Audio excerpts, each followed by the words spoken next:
Selamat pagi semua.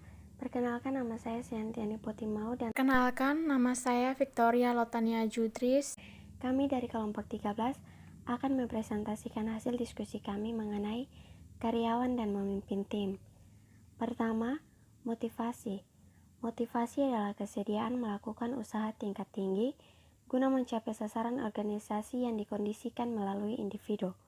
Meskipun secara umum, motivasi merujuk ke upaya yang dilakukan guna mencapai setiap sasaran. Di sini kita merujuk ke sasaran yang berkaitan dengan organisasi.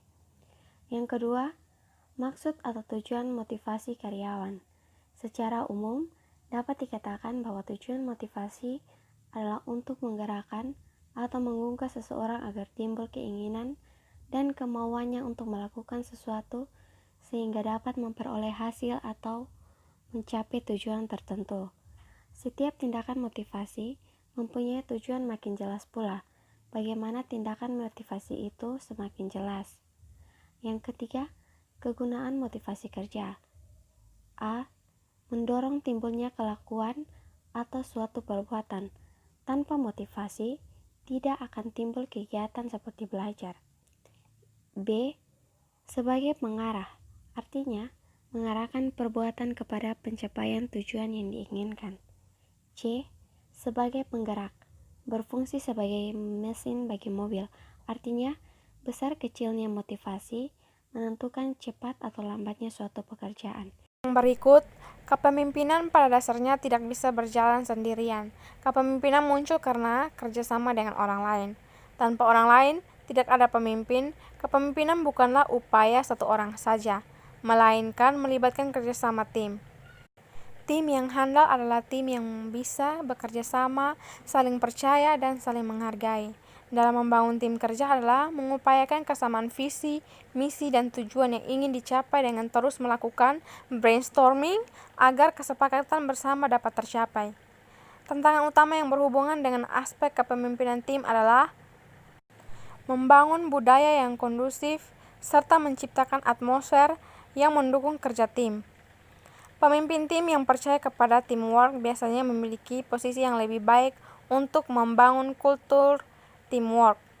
Tim dengan kinerja tinggi pada umumnya heterogen, artinya tim yang mencapai tingkat kinerja yang tinggi tidak terdiri dari orang-orang yang benar-benar sama, melainkan tim ini terdiri dari para anggota yang mempunyai kecakapan-kecakapan yang saling melengkapi.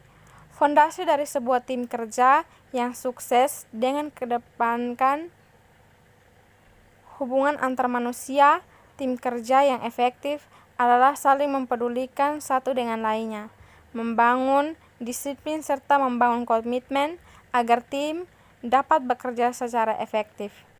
Baik, yang berikut beberapa hal di bawah ini merupakan cara efektif dalam membangun tim kerja yang memiliki tujuan yang sama.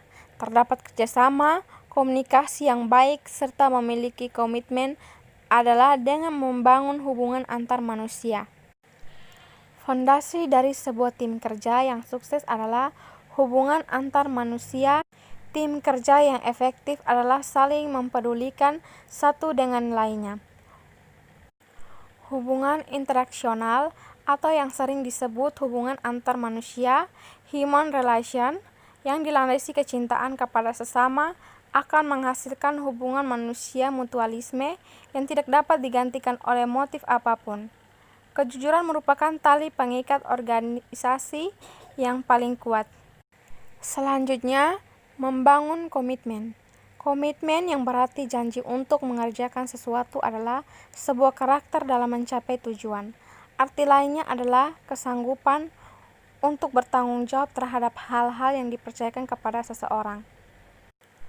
Komitmen tidak ada hubungannya sama sekali dengan bakat, kepintaran, atau talenta.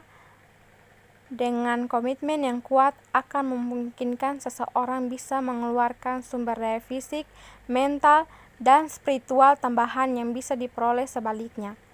Tanpa komitmen, maka pekerjaan-pekerjaan besar akan sulit terlaksana. Yang berikut jenis-jenis tim. Tim formal merupakan tim yang dibuat oleh sebuah organisasi sebagai bagian dari struktur formal di organisasi tersebut. Tim formal terdiri dari atas tim vertikal. Tim formal yang terdiri atas seorang manajer pada bawahannya dalam rantai komando formal organisasi. Yang berikut, tim horizontal. Tim formal yang terdiri atas karyawan-karyawan dari tingkat hierarki yang hampir sama tetapi dari bidang keahlian yang berbeda.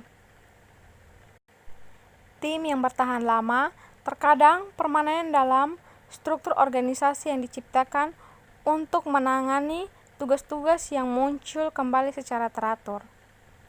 Tim bertujuan khusus, sering disebut tim proyek, yaitu diciptakan di luar struktur formal organisasi untuk menjalankan sebuah proyek penting yang membutuhkan kreativitas tersendiri.